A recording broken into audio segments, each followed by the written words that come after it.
Chapter 30. In the Eyes of the Beholders, 1985. One of life's greatest mysteries is how, in the vast expanse of the universe, where countless celestial bodies drift alone, two distant stars can suddenly converge. From that collision, a spark ignites. An invisible force pulls them together, merging them into an irreversible bond. First love is just that, a moment of ignition. Two souls brushing against one another, quietly and irrevocably catching fire. Even if just for a fleeting moment, that spark can propel the sails of an entire lifetime, guiding hearts through storms and calm seas alike. And yet my so-called first date passed as silently as a falling leaf on the neatly kept lawns of the West Suburban Guest House. We met as planned. We strolled across the grand swath of greenery. Our conversation was brief. Then we parted as easily as we had come together. We could have been two meteors, intersecting for a fleeting moment in the cosmos and leaving a fading trail behind. Yet something remained. She showed no signs of disappointment and rushed to extend our time. It was as if a date held little significance. Whether we talked or remained silent did not matter. She resembled a bird soaking in the winter sun, carefree and at ease. The world appeared to have no hold on her essence. There was no act, no facade, just the serene freedom of existence. And maybe, without knowing it, I had already begun to fall into her orbit. She didn't need sweeping gestures or grand proclamations. She was content simply to exist beside another person, sharing the light, breathing the same winter air. To her, love did not need a stage. It only needed presence. Her quiet detachment shook me. Until that day, I never imagined that love could feel so effortless, that someone could possess such gentle poise and unshakable serenity. It wasn't aloofness, it was something deeper. And somewhere in that silent grace I knew I was falling in love. They say love makes fools of everyone, and I wholeheartedly agree. From that moment, my usually sharp memory turned into a blur. I can't remember how we set up our next meeting, only that it was probably the Sunday before New Year's Eve, right after our serene walk through the guest house gardens. What stood out was my strong desire to see her again. On that winter day in People's Park, the atmosphere was neither bright nor transparent. The sun struggled to shine through a misty haze, and the barren trees stood silently, stripped of leaves. The flower beds faded to an unremarkable yellow as the air bore the stark chill typical of Shanghai's winter season. Yet oddly, it felt warm, not due to the climate but because of her. We somehow found ourselves arriving together and navigating through the crowded park. It was lively children darting about, elderly men perusing newspapers, families relaxing on benches, and young couples exchanging smiles, hand in hand. Serenity was absent. Seclusion was nowhere to be found. There was no place to rest. Each step deepened my regret. Why did I bring us to People's Park? Why choose this loud, chaotic public square? Had I become so accustomed to Shanghai's relentless energy that even romance required joining the crowd? The West Suburban Guest House offered space but lacked people. People's Park had people, but no room to breathe.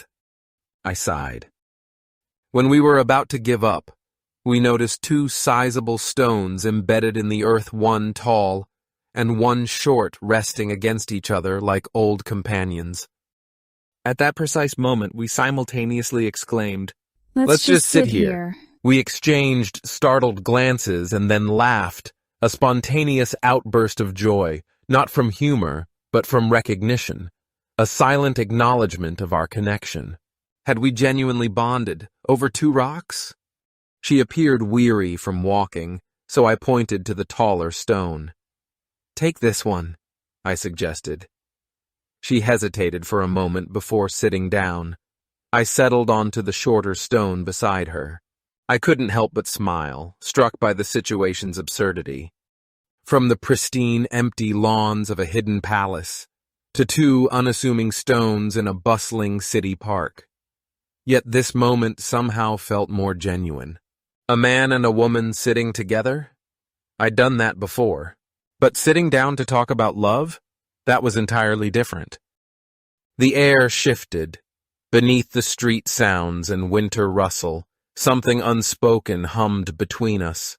The kind of moment that exists just before something begins. I didn't know what to say. Where does one start? But before I could speak, she turned to me and said, "From now on, call me Kuling." Kuling. I repeated the name in my head, letting it settle into place. It sounded like a season, like mist-covered petals, like something gentle falling through light. She took a deep breath and exhaled slowly, as if trying to steady something that had long threatened to unravel. Then she turned to me, her eyes serious, anchored in something unspoken, something heavy.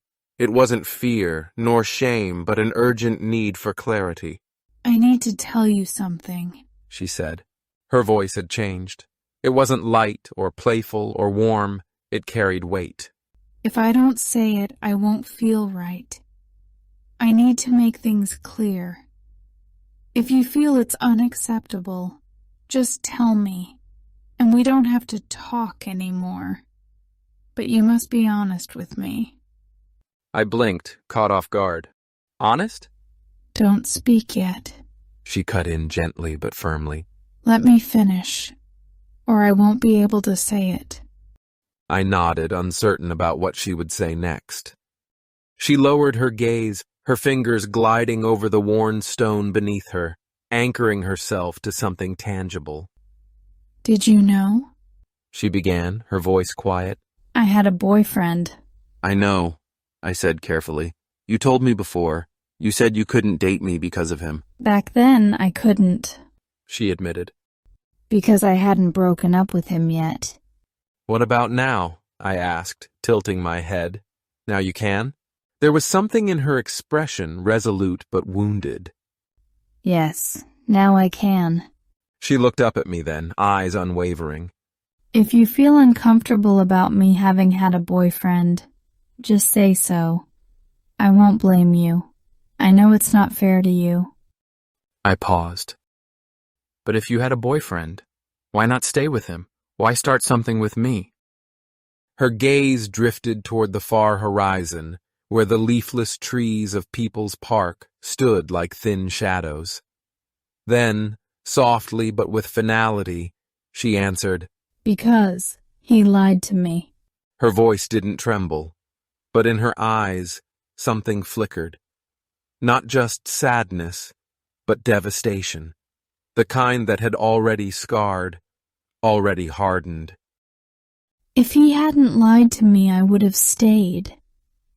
But he wouldn't stop. Even when I confronted him, he kept denying it. He kept sneaking around, seeing other girls behind my back.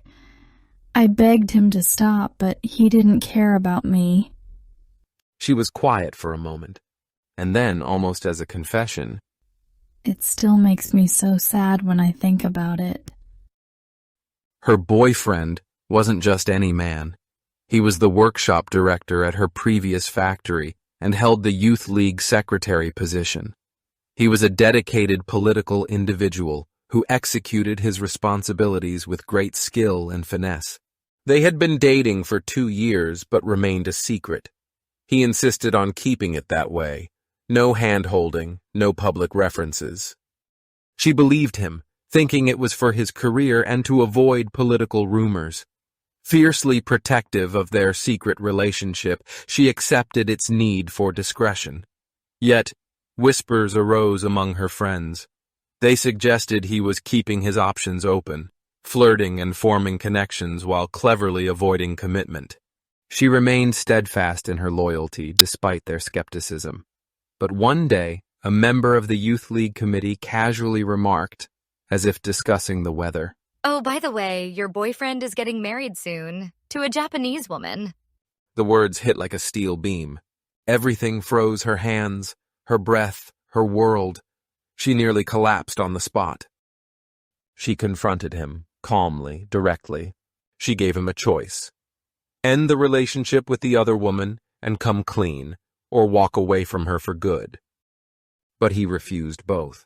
He wanted to keep lying, keep both relationships, and keep her hidden: his backup plan, his insurance. So I told him, She said, her voice hardening. "Fine, I'll let you go. I won't stand in your way." She looked at me. And do you know what he said? I shook my head. He said, if I left him, he would pull me into the abyss with him. She laughed once, dry and bitter. So I said, okay, let's each get on a bicycle. Let's ride to the Huangpu River. Let's jump in together. She smiled faintly, shaking her head. But when it came to it, he wouldn't go. He didn't want to die. He just wanted to control me. The secret imploded. The factory was ablaze with gossip.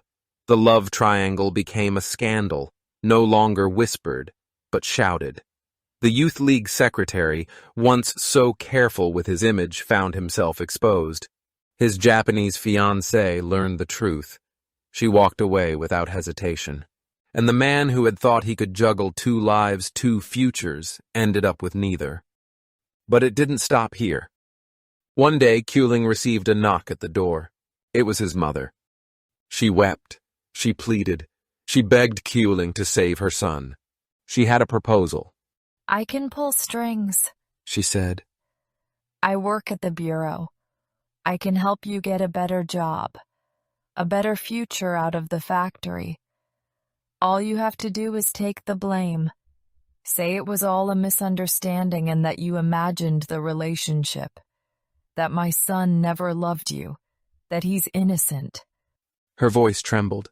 Please, he's all I have. Kuling relented. Not because she believed him, not because she wanted him back, but because she felt sorry for his mother. Kuling was transferred to the nuclear power office to avoid further exposure. Kuling tried again to save him, forgive him, reason with him, offer an exit and move on. But he took it as a license. He cheated again, lied again. He turned on her when she finally stood her ground and told him it was over. He blamed her for ruining his Japanese wedding. He ordered her to remain silent and obedient, on standby. To be his shadow, his unacknowledged, unwavering backup. Forever. I sat there, gazing at her. Not just listening with my ears, but with a deeper understanding. Her tale unfolded like an ancient Chinese folk tale. A devoted woman, a ruthless, ambitious man, a love forged through sacrifice, crushed beneath pride and deceit. How often has history crafted love's most tender verses, only to see them burned by arrogance?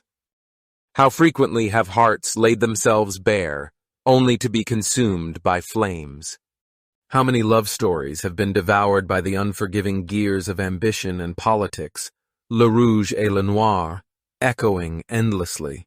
Now that same tragedy was unfolding right before me, except this time I was part of it. I thought I was starting a new book, but as I flipped the page, I discovered it was another chapter in a tale I was all too familiar with. When love hurts us the most, why does it reveal the harshest realities of human nature? Why do men repeat the same timeless betrayal throughout history and across nations? Her voice remained steady, yet tinged with exhaustion. Ultimately, I realized I needed to escape. She remarked. But then he showed up at my house, insisting I keep seeing him. It was as if he were the victim, as if I had done something wrong. She paused and smiled faintly. But my mother was home that day. She didn't say how her mother handled it. She didn't have to. Only added, with quiet satisfaction, By the time she was done scolding him, he left. I looked at her. Not just her face, not just her words, but the weight she carried. the quiet strength beneath her stillness. The years of betrayal were endured in silence. The hurt she had never passed on. It was a tale not of weakness, but of unimaginable resilience. Kuling, the cheerful, open-hearted, always smiling woman I thought I knew, had once stood at the precipice of despair. She had loved, she had trusted. She had nearly lost herself in the flames of that love. And yet she had survived. At that moment, I thought of my late mother. And suddenly, I understood something few men ever do. In a world that rarely forgives women for being vulnerable in love, where a single mistake becomes a lifetime stain, Kuling did the most courageous thing. She had told me the truth, not to gain sympathy, not to explain herself, but because she refused to deceive me. She had no armor, no defense, only her raw, wounded truth. That was courage in its highest form. Hamlet once said, "Frailty, thy name is woman." But the woman in front of me proved that was not true. True strength is not in conquest. It is in restraint. It is in the soul that suffers and still chooses mercy. In the heart that bears scars but refuses to harden. The kind of strength I saw in Kuling was like the light of a mother's love. I took a breath, deep and steady, and said with absolute sincerity, "If he didn't treat you that badly, if he weren't such a fool, then I wouldn't be sitting here now listening to your story. I should thank your boyfriend. How could he throw away a gem like you?" She blinked, surprised. Then, to my astonishment, she pouted and began gently scolding me. You can't say that about him. He's not that bad. He's a party member and a youth league secretary. He's talented, too. He even knows calligraphy. And then she hesitated, her voice softening, self-doubting. Maybe that's why he looked down on me, because I'm not good at anything. She let out a breath, almost defending him. He was good in every way, except I just don't know why he kept lying to me. I kept thinking maybe it was something wrong with me. Maybe that's why he looked for other women. I froze. My chest ached, not with sorrow, but with awe. Despite all she endured, being manipulated, discarded, and humiliated, she still found no hatred for him. Instead, she continued to blame herself. After the long night of China's Cultural Revolution, when kindness, trust, and gentleness were wiped away, I had believed that innocence was lost in Shanghai, and that we had all been forged into steel. Yet here she was, Kuling, a true miracle. Here was a heart that had been hurt, but not destroyed. A soul that had faced betrayal, but not dismayed. A woman who, amidst a world of political maneuvering and selfish ambition, still perceived the goodness in others. She consistently looked within herself before making judgments. What could be more noble than such kindness? What could be more beautiful than this seemingly foolish compassion? And this woman was my girlfriend. Do I truly deserve her? The thought reverberated through me like a shockwave. And then I laughed, a soft, bubbling laugh of joy, of insight, of sudden, irrevocable clarity. What was I still looking for? What uncertainties lingered? Even before I had fully recognized her as mine, my choice was made. Even before our love had a true name, I had already committed myself to her quietly, irreversibly. In the aftermath of betrayal, I glimpsed the dawn of grace. And in that moment, beneath the dim winter sky of People's Park, I fell entirely unmistakably into love. Memory is a strange thing. The meaning of life and the value of existence are not written in stone, but in memory. Memory gives shape to meaning and colors the black and white outlines of life. Without it, even the most luminous life collapses into nothingness. If memory were to vanish, the greatest loves, the deepest struggles, the brightest victories would disappear like smoke. Because without memory, there is no history. Without history, there is no present. Without understanding the present, both the past and future become void. Yet memory, in its mysterious grace, knows how to focus. It forgets the noise. It keeps only what matters. And so I forgot almost everything else in People's Park that day. But I remember this. After Keeling and I said our goodbyes, I returned to the West Suburban guest house. Breathless and exhilarated, I dashed to my room, grabbed the phone, and called home. Back then, making a call home was quite the challenge. Our family lived on the 4th floor of an apartment building, but the public telephone booth was in a different building downstairs. Any call required a relay. Someone had to climb to the 4th floor and knock on our door. It always took at least 10 minutes for someone to answer. Therefore, we only called when it was truly necessary. And this call was the most significant one I had ever made. I insisted that both my sister and brother be summoned.